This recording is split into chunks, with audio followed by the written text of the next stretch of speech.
En tant que hôte du congrès de l'Union des clubs de la presse de France et francophone, le club de la presse 83 a reçu ses partenaires autour d'une table ronde, une soirée placée sous le signe de la convivialité pour remercier ceux qui les ont soutenus tout au long de cette aventure, un dynamisme et une prise de risque salués par la profession.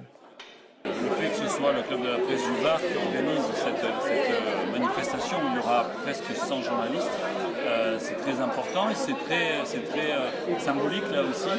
Il y a beaucoup de dynamisme qui est masqué par les difficultés de beaucoup de médias, Nice Matin, La Provence, La Marseillaise, beaucoup de médias du sud de la France qui ont des difficultés, mais à côté de ça, il y a beaucoup de petits sites internet, il y a beaucoup de choses qui se créent ici.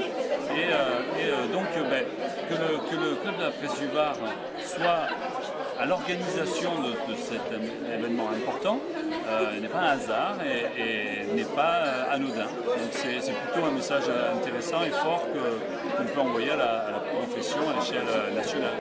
Un repas en grande pompe donc, avec comme autre invité de marque Bernard Laporte, ancien ministre et entraîneur du RCT.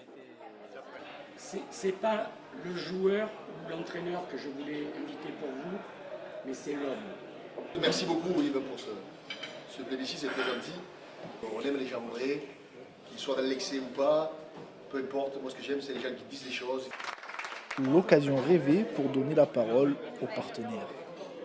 Alors on a choisi d'aider le club de la presse parce qu'aujourd'hui on voit tous que la presse est pas mal touchée. Le club vient d'être remonté très récemment et quand ils ont proposé de faire ce congrès à Porquerolles, ça nous semblait intéressant de les aider à avancer et à pouvoir pérenniser ce nouveau club. On permet à tous les participants de traverser en toute liberté sur l'île. On est un des passages obligés entre le continent et l'île. On assure une navigation de service public, mais ça nous semblait important de les aider à avancer vers cette direction. Le monde de la presse rassemble depuis les derniers événements et certains ont à cœur de prolonger cet élan de solidarité.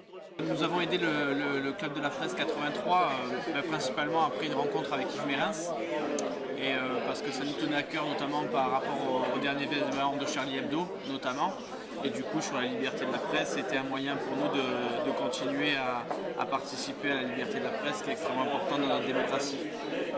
C'est donc grâce à toutes ces personnes que ce congrès à Porquerolles a pu avoir lieu. Il fallait donc mettre ces hommes de l'ombre dans la lumière et les remercier.